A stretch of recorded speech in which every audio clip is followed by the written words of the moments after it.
사랑과 은혜가 충만하신 하나님 아버지, 이 귀한 주일 아침 저희를 예배의 자리로 불러주시고 하나님 앞에 나올 수 있게 해주심을 진심으로 감사드립니다. 비록 저의 믿음이 아직은 작고 부족하지만 이렇게 예배 가운데 함께 기도할 수 있도록 인도해 주신 은혜에 감사드립니다. 한 주간의 삶 속에서 주님의 뜻을 온전히 따르지 못하고 분주한 일상 속에서 기도하는 삶을 잊고 말씀을 묵상하기보다는 세상의 소리에 귀 기울이는 저희의 모습을 용서하여 주옵소서. 말씀을 전하시는 목사님께 성령의 능력을 주셔서 하나님의 뜻이 온전히 선포되게 하시고 저희가 듣는 귀와 마음을 열어 하나님의 뜻을 깨닫고 삶에 실천하는 자 되게 하옵소서. 부족한 저희 기도를 들어주시고 늘 인도해 주시는 주님께 감사드리며 우리 주 예수 그리스도의 이름으로 기도드립니다. 아멘.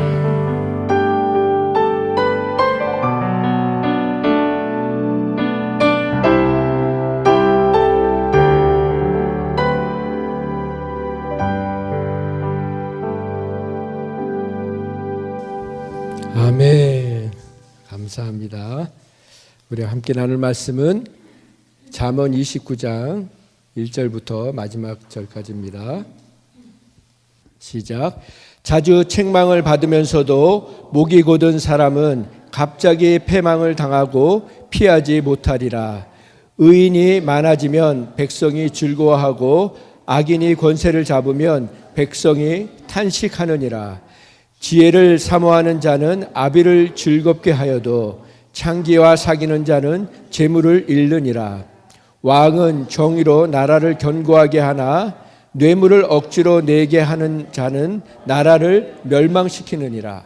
이웃에게 아첨하는 것은 그의 발 앞에 그물을 치는 것이니라. 악인이 범죄하는 것은 스스로 올무가 되게 하는 것이나 의인은 노래하고 기뻐하느니라. 의인은 가난한 자의 사정을 알아주나 악인은 알아줄 지식이 없느니라. 거만한 자는 성읍을 요란하게 하여도 슬기로운 자는 노를 그치게 하느니라. 지혜로운 자와 미련한 자가 다투면 지혜로운 자가 노하든지 웃든지 그 다툼은 그침이 없느니라. 피 흘리기를 좋아하는 자는 온전한 자를 미워하고 정직한 자의 생명을 찾느니라. 어리석은 자는 자기의 노를 다 드러내어도 지혜로운 자는 그것을 억제하느니라. 관원이 거짓말을 들으면 그의 하인들은 다 악하게 되느니라. 가난한 자와 포악한 자가 섞여 살거니와 여호와께서는 그 모두의 눈에 빛을 주시느니라. 왕이 가난한 자를 성실히 신원하면 그의 왕위가 영원히 견고하리라. 채찍과 꾸지람이 지혜를 주거늘 임으로 행하게 버려둔 자식은 어미를 욕되게 하느니라. 악인이 많아지면 죄도 많아지나니 의인은 그들의 책망함을 보리로라. 내 자식을 징계하라. 그리하면 그가 너를 평안하게 하겠고 또 내 마음에 기쁨을 주리라. 묵시가 없으면 백성이 방자에 행하거니와 율법을 지키는 자는 복이 있느니라. 종은 말로만 하면 고치기 아니하나니 이는 그가 알고도 따르지 아니함이니라. 내가 말이 조급한 사람을 보느냐? 그보다 미련한 자에게 오히려 희망이 있느니라. 종을 어렸을 때부터 곱게 양육하면 그가 나중에는 자식인 채 하리라. 노하는 자는 다툼을 일으키고 성내는 자는 범죄함이 많으니라. 사람이 교만하면 낮아지게 되겠고 마음이 겸손하면 영예를 얻으리라. 도둑과 짝하는 자는 자기의 영혼을 미워하는 자라. 그는 저주를 들어도 진술하지 아니하느니라. 사람을 두려워하면 올무에 걸리게 되거니와 여호와를 의지하는 자는 안전하리라. 주권자에게 은혜를 구하는 자가 많으나 사람의 일의 작정은 여호와께로 말미암으니라. 불의한 자는 의인에게 미움을 받고 바르게 행하는 자는 악인에게 미움을 받느니라. 아멘. 네, 오늘은 거짓에 속지 말고 진리를 선포하라. 예수의 이름으로, 이런 제목으로 함께 말씀을 나누겠습니다. 1절, 자주 책망을 받으면서도 목이 곧은 사람은 갑자기 패망을 당하고 피하지 못하리라. 이 성경의 단어들이 하나도 허투루 적혀 있는 단어가 없습니다. 그러니까 사실은 이제 성경을 읽으면요, 첫 단어부터 우리가 꽂혀야 돼요. 그게 은혜 받는 비결입니다. 네. 그래서 자주 무엇을 듣는다고요? 책망. 책망은 하나님이 우리를 책망하시는데, 하나님이 우리를 책망하실 때는 우리를 모욕하고 무시하고 조롱하고 그 창피를 주시려는 게 아니에요. 하나님이 훈계하시고 책망하시고 꾸짖는 이유가 있으십니다. 우리가 몇 주 전에 그 말씀을 봤어요. 혹시 기억나시는 분 계세요? 왜 하나님이 우리를 책망하시는지? 그게 디모데후서 3장에 나와요. 3장 16절 17절을 보면, 자막을 보시면, 모든 성경은 하나님의 감동으로 된 것으로 교훈과 책망과 바르게 함과 의로 교육하기에 유익하니. 책망하시는 이유는 바르게 하시고 의롭게 교육하시기 위한 거예요. 근데 그렇게 하시는 이유가 그 다음 절에 더 분명하게 나옵니다. 같이 읽어볼까요? 시작. 이는 하나님의 사람으로 온전하게 하며 모든 선한 일을 행할 능력을 갖추게 하기 위한 담이라는 것입니다. 하나님이 우리를 책망하시는 이유는, 꾸짖으시는 이유는 온전한 사람, 정말 제대로 된 사람으로 빚어가시고, 그리고 하나님이 원하시는 모든 선한 일을 우리를 통해서 하고 싶으신 거예요. 그래서 우리를 책망하신다는 것입니다. 얼마나 복된 것입니까? 그런데 이런 책망을 오늘 본문에 보면 싫어한다는 거예요. 아무리 꾸짖어도 목이 곧은 사람이라는 건 뭐냐면 갈수록 고집만 세진다는 거예요. 갈수록 고집만 부리는 자들은 어떻게 패망한다고 되어 있습니까? 1절에 보면 갑자기 패망한다는 거예요. 한순간에, 예상하지 못한 순간에 패망한다는 거예요. 그리고 그 패망하고 나서는요, 피하지 못한다는 거예요. 그 망하는 거를 피할 수 없고, 그때는 아무도 도와주지 못한다는 거예요. 여러분, 40이 넘어서 나에게 잔소리 해주는 분은요, 은인이래요. 은인. 여러분 다 옆에 은인을 두고 사시죠? 우리에게 이 가까운 지인, 가족, 배우자, 자녀는요, 정말 우리들에게 은인이에요. 여러분, 하나님의 음성을 어디서 듣습니까? 첫 번째 말씀을 통해서 듣죠. 그 다음에 우리가 하나님의 음성을 기도할 때 들어요. 그 다음에 제일 잘 들을 수 있는 통로가 배우자예요. 배우자. 그 다음이 자녀입니다. 자녀들은 불꽃 같은 눈으로 쳐다보고 있잖아요. 부모님들을. 그냥요, 다이렉트로 얘기합니다. 돌려서 얘기하는 자녀가 있어요. 그거는 아주 성숙한 거죠. 네. 저희 자녀들도 다이렉트로 얘기합니다. 그냥 잘못하면, 엄마한테 뭐 함부로 하면 막 아주 혼나요. 저는. 그게 하나님의 음성입니다.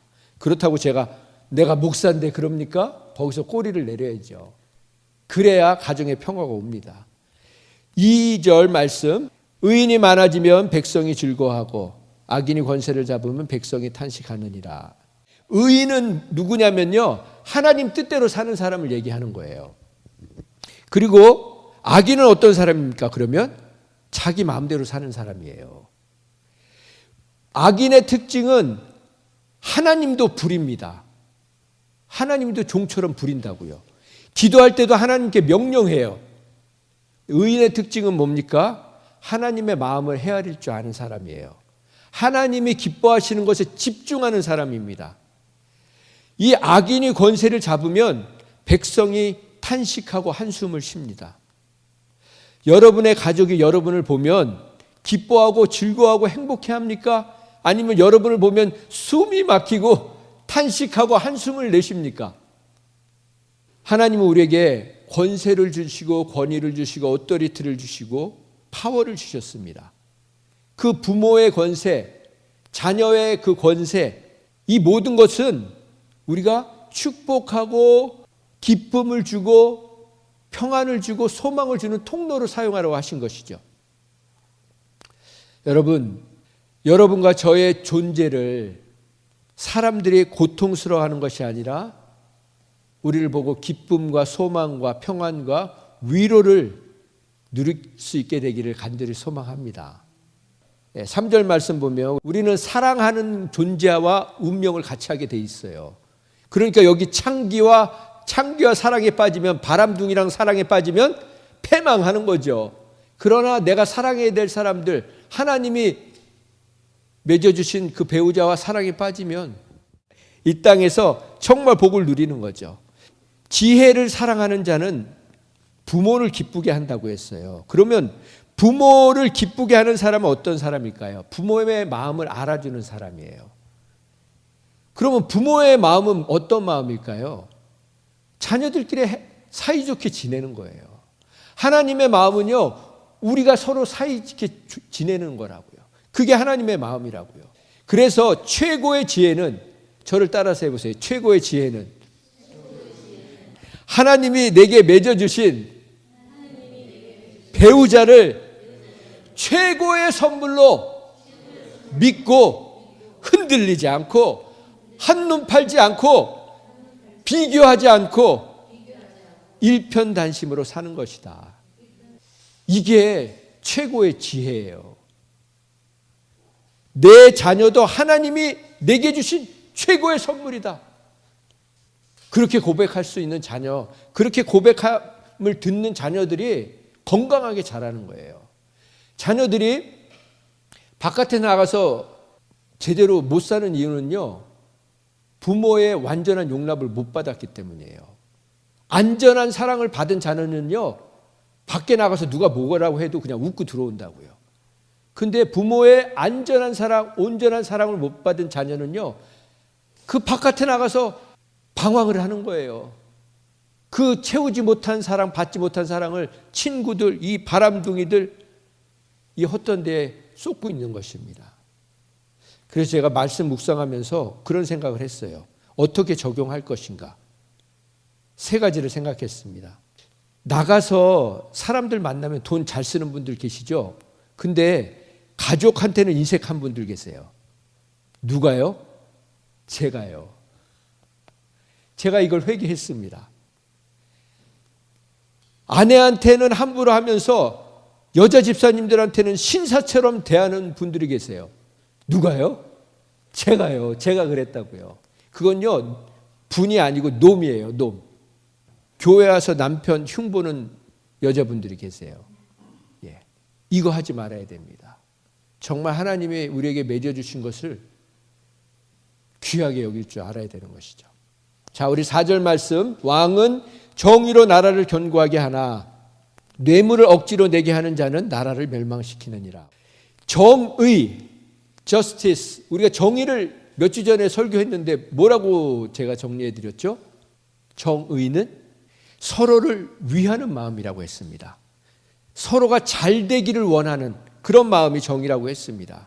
정의는 그냥 불의, 그리고 불의한 사람을 제거하는 그런 좁은 의미가 아니라 서로를 소중히 여기는 마음, 서로가 잘 되도록 돕는 마음이라고 말씀드렸죠. 그래서 우리가 정의를 원하는 사람은 이 말씀처럼 뇌물을 억지로 내게 해서는 안 된다는 거예요. 그러면 나라가 망한다는 거예요. 여러분, 헌금을 하실 때도 차원함으로 하시기 바랍니다. 헌금은요, 하나님과 나 사이의 문제예요. 그래서 저도 여러분이 얼마 헌금하는지 하시는지 알고 싶지도 않아요. 하나님 앞에서 하면 되는 것입니다. 헌금이 뇌물이 돼서는 안 되는 거죠. 하나님 앞에 드리는 뇌물이 돼서는 안 되는 겁니다. 우리의 마음이 담긴 헌금이면 액수는 전혀 상관이 없는 것입니다. 우리 5절 말씀, 이웃에게 아첨하는 것은 그의 발 앞에 그물을 치는 것이니라. 그렇습니다. 우리가 격려해 준다고 하면서 아첨할 때 있잖아요. 그게 아니고 정말 그 사람을 세워줘야 될 때, 어떤 때는 정말 우리의 말 한마디가 그 사람을 세워주기도 하지 않습니까? 다시 일으켜주지도 않습니까? 자, 우리 6절 말씀. 악인이 범죄하는 것은 스스로 올무에 걸리게 하는 것이나 의인은 노래하고 기뻐하느니라.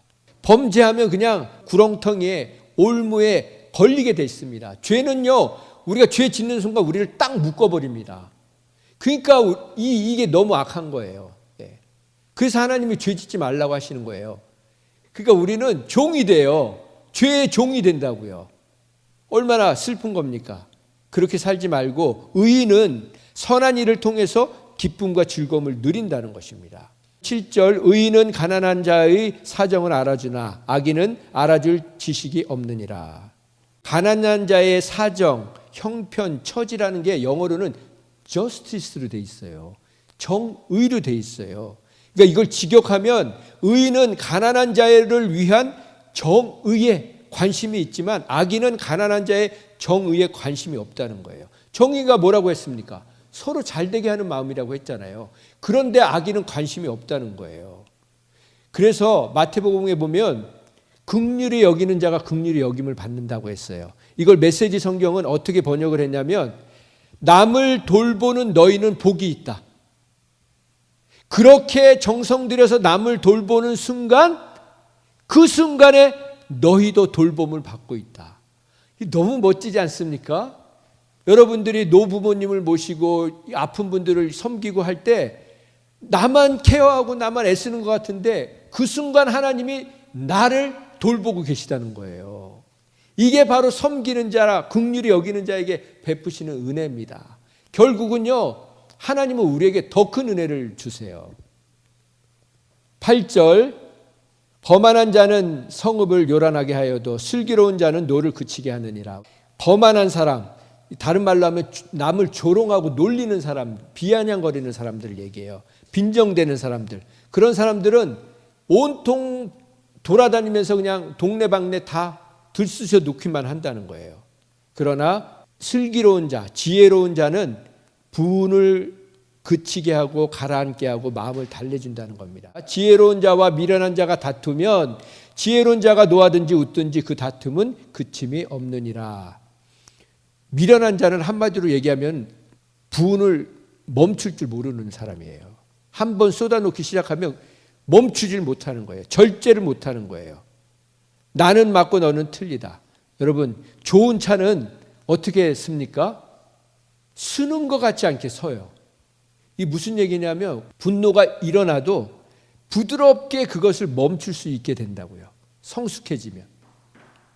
미련한 자는 그렇게 못한다는 것입니다. 10절 말씀, 피 흘리기를 좋아하는 자는 온전한 자를 미워하고 정직한 자의 생명을 찾느니라. 여기 잔인한 사람, 피 흘리기를 좋아하는 사람은 잔인한 사람을 얘기하거든요. 그래서 복싱과 이 격투기 같은 건요, 좋은 스포츠가 아니에요. 그건요, 폭력을 정당화하는 거예요. 폭력을 상업화하는 거예요. 이 사람을 때리는 것 같고 재미로, 놀이로 왜곡한 거라고요. 여기 좋아하시는 분 계시는데 한번 맞아보셨어요?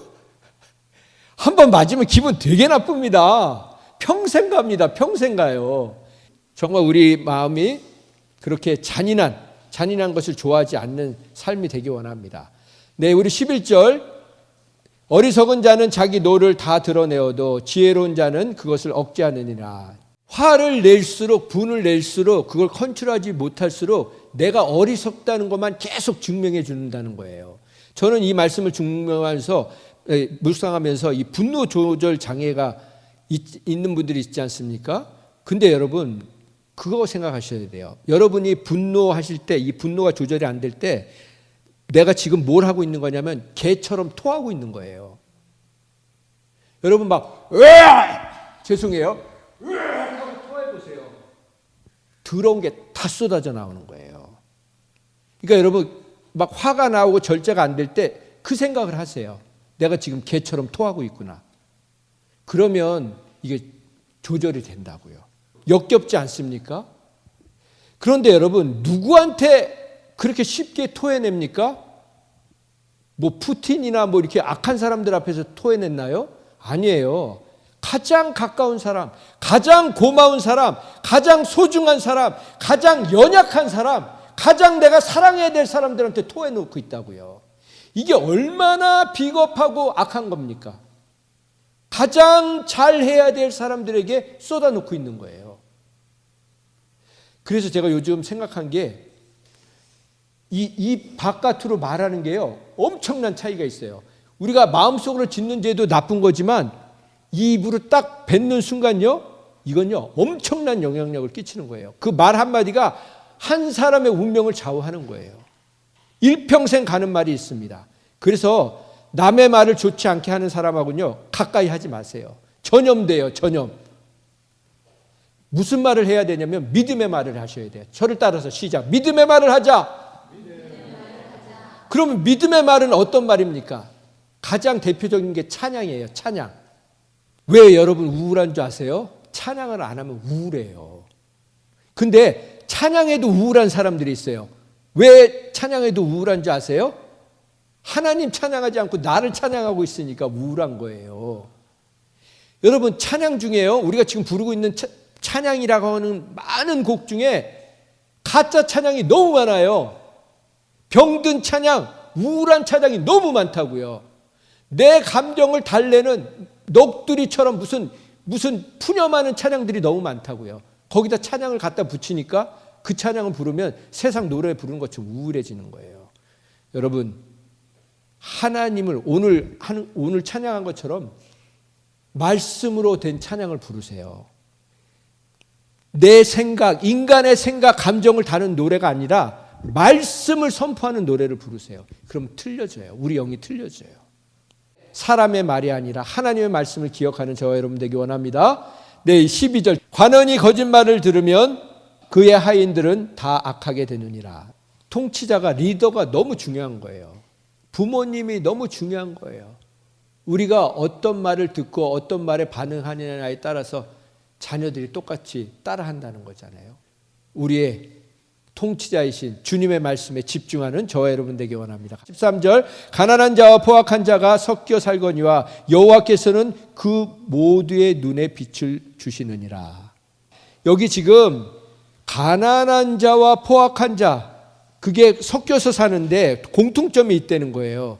뭐냐면 하나님이 그들에게 눈에 빛을 주셨다는 거예요. 눈에 빛을 주셨다는 걸 무슨 뜻인 것 같으세요? 눈에 빛을 주셨다. 예, 분별력도 맞는데요. 쉽게 얘기하면 시력을 주셨다는 거예요. 우리가 볼 수 있는.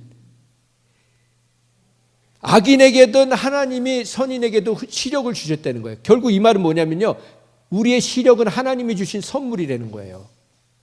그래서 우리는 보고 싶은 것을 보는 게 아니고 봐야 될 것을 봐야 합니다. 장난으로도 이렇게 째려보거나 흘겨보는 거 하지 말라는 거예요. 시력을 선하게 사용하라는 겁니다. 선한 것을 주목하라는 거예요. 그러면 여러분, 가장 사랑스러운 눈으로 봐야 될 대상은 누굽니까? 요한 집사님. 가장 사랑스러운 눈빛으로 봐야 될 사람은 누굽니까? 아, 그렇죠. 네네. 저도 제 아내죠. 네. 제가 말씀 준비하면서 너무 감사했어요. 제 아내가 저를 구제해 줬거든요. 정말 너무 감사해요. 여러분, 이게 아무것도 아닌 것 같은데요. 당연한 것 같은데요. 정말 우리가 그 마음으로 사셔야 돼요. 그러면요, 인생이 심플해지고 그리고 재미있어져요. 여러분의 남은 인생이 정말 행복한 인생 되시기 바랍니다. 누구 때문에요? 나를 걷어준 사람 때문에, 옆에 계신 그분 때문에. 자, 14절 말씀. 왕이 가난한 자를 성실히 신원하면 그의 왕위가 영원히 견고하리라. 여기서 신원한다는 건 뭐냐면 가슴에 맺힌 원한이나 억울함을 풀어주는 거예요. 그래서 왜 우리가 높은 자리에 올라가야 합니까? 섬기려고 올라가는 거예요. 군림하러 올라가는 게 아니고. 그리고 왜 우리가 공부합니까? 남한테 주려고 공부하는 거예요. 왜 우리가 돈 법니까? 다른 사람 도와주기 위해. 그러면 나는 바보 되고 거지 됩니까? 아니에요. 우리가 그렇게 누군가를 섬겨주면요, 하나님이 알아서 우리를 챙겨주십니다. 15절 말씀. 채찍과 꾸지람이 지혜를 주거늘 임의로 행하게 버려둔 자식은 어미를 욕되게 하느니라. 애들이 진짜 미워서 때리는지 사랑해서 때리는지 알잖아요. 저에게 필요한 겁니다. 우리 16절, 악인이 많아지면 죄도 많아지나니 의인은 그들의 망함을 보리라. 17절 말씀, 내 자식을 징계하라. 그리하면 그가 너를 평안하게 하겠고 또 내 마음에 기쁨을 주리라. 여러분, 자식을 왜 징계해야 되냐면요, 부모를 공경하는, 안어하는 자녀를 키우기 위해서인 거예요. 요즘 연세 드신 분들이 자녀하고 같이 못 산다는 말 많이 하시잖아요. 그건요, 자녀가 누려야 될 복을 내가 끊어버리는 거예요. 자녀가 부모의 품속에서 자라지 않습니까? 그러면 부모는요, 자녀의 품에서 천국에 가는 게 가장 아름다운 거예요. 가장 축복된 거예요. 그 축복을 자녀들에게 물려주시기 바랍니다. 그러면 하나님이 뭐라고 하셨냐면, 출애굽기 말씀에 같이 읽어볼까요? 시작. 내 부모를 공경하라. 그리하면 내 하나님 여호와가 내게 준 땅에서 내 생명이 길리라. 하나님이요, 부모를 잘 섬기면 그냥 이 땅에서 오래 사는 것, 그게 아니고요, 복을 누리면서 살게 해주시겠다는 거예요. 그게 우리가 자녀를 징계하는, 책망하는 목적입니다. 그래서 결국에는 여러분들이 힘드셔도 자녀에게 맡기실 수 있으면 맡기셔야 되는 거예요. 마지막을.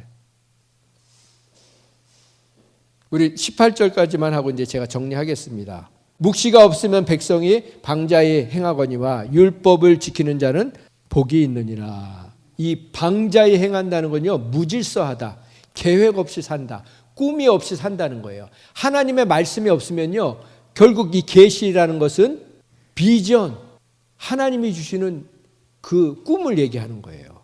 말씀을 읽지 않으면 꿈도 생기지 않고, 그러면 계획 없이 살아간다는 것입니다. 그러나 말씀을 보고 지키는 자는 하나님께서 꿈의 사람 요셉처럼 꿈을 이루는, 하나님의 꿈을 이루는 사람이 되게 해주신다는 겁니다. 20절 말씀, 내가 말이 조급한 사람을 보느냐, 그보다 미련한 자에게 오히려 희망이 있느니라. 조급한 사람, 말이 조급한 사람, 개념 없이 생각 없이 그냥 함부로 입을, 이런 사람은 놀린다고 하죠. 입을 놀리는 사람, 성급하게 말하는 사람. 예, 다른 성경에는 짓거리는 사람이라고 이렇게 돼 있어요. 예, 이러지 말라는 거죠. 이런 사람보다는 바보에게 더 희망이 있다는 거예요. 예, 정말 우리의 말이 얼마나 중요한지 말씀을 하고 있습니다. 여기서 이제 좀 정리를 하겠습니다. 저는 말씀을 이렇게 준비하면서 뭘 느꼈냐면, 정말 우리가 믿음의 말을 하는 것이 얼마나 중요한지. 누구한테요? 먼저 나 자신한테 해야 돼요. 내가 믿음의 말로 굳건하게 서 있으면요, 다른 사람도 그렇게 보이는 거예요. 근데 내가 하나님이 나를 완벽한 사랑으로 받으셨다는 그 믿음이 없으면요, 그러면 다른 사람들한테 말할 때도 말이 곱게 안 가요. 하나님이 우리를 얼마나 그렇게 복되게 보시는지 제가 하나를 좀 말씀드리고 싶은데요. 우리는 이 말씀에 보면 계속 의인, 악인, 선인 이렇게 자꾸 나누거든요. 근데 우리는요, 한순간에 악한 사람이 될 수 있는 소질이 너무나 많은 사람들이라고요. 그러니까 이 예배당 안에 있는 사람들은 의롭고 착하고 선하고 정의로운 사람이고, 저 바깥에 있고 예수님 안 믿는 사람들은 악하고 불의하고 나쁜 사람들이 아니라는 거예요. 우리는 한순간에 하나님 자리에 올라갈 수 있는 사람들이라는 것입니다. 그만큼 우리는 교만한 사람들이라는 거죠. 교만할 수 있는 사람들이라는 거예요.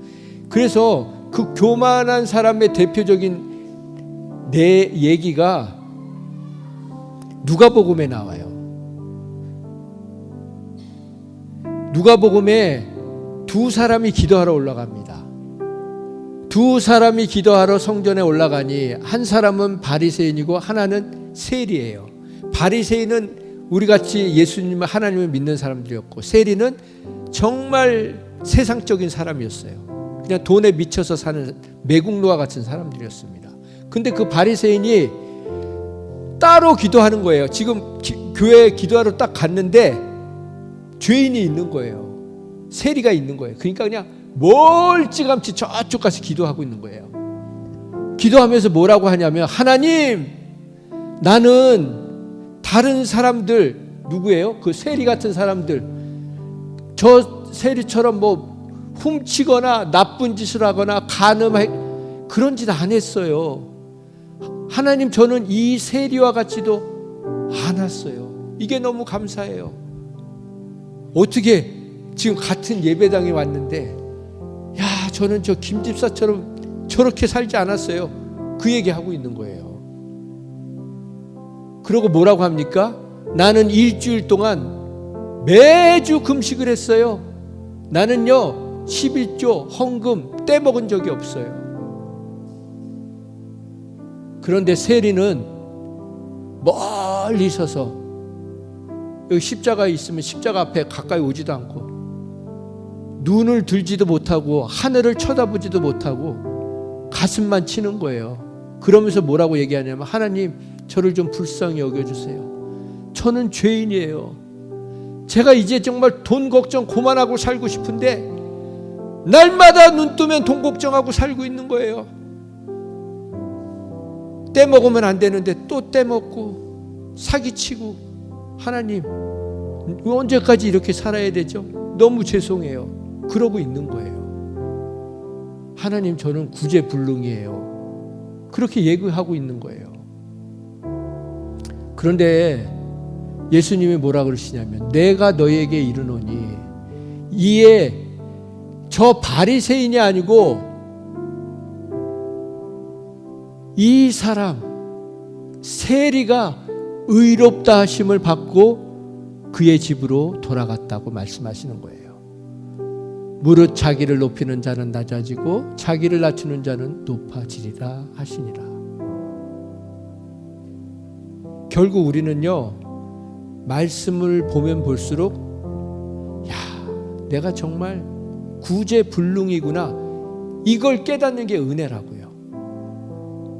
우리가 구원을 받을 때, 여러분, 구원 받을 때 최종 사인은 누가 해야 됩니까? 하나님이 하셔야 된다.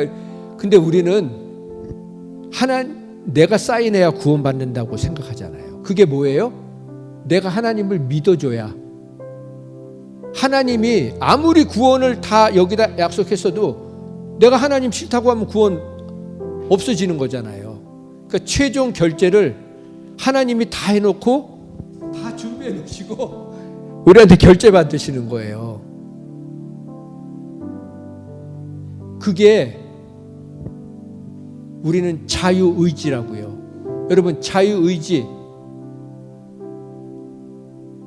하나님이 모든 사람에게 주신 그 선택할 수 있는 그거,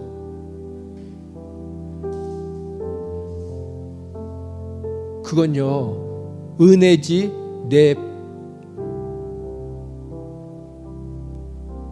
하나님이 다 해놓으시고 사인 받으시는 게 자유의지라고요. 그러면 그게 얼마나 우리가 내세울 수 있는 겁니까? 오늘 말씀을 거짓에 속지 말고 진리를 선포하라, 예수의 이름으로. 여러분, 계속해서 믿음으로 말씀을 나에게 먼저 선포하고 그 다음에 우리 자녀들에게, 우리 배우자에게, 가족들에게 선포하시기 바랍니다.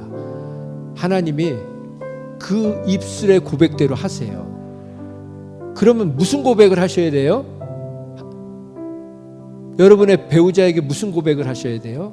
당신은 나의 최고의 선물이야. 하나님이 나에게 주신 최고의 보물이야. 그렇게 고백할 수 있어야 되는 거죠. 하나님은 하나님의 말씀을 붙드는 자들에게 고난이란 선물을 주십니다.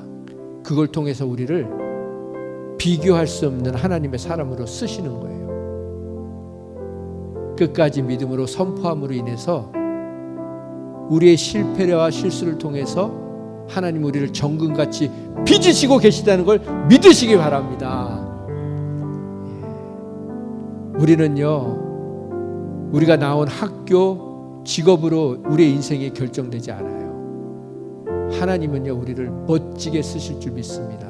여러분의 자녀를, 또 우리의 남은 인생을 그렇게 멋지게 계획하고 계신 줄 믿습니다. 그것을 선포하시며 사시기 바랍니다.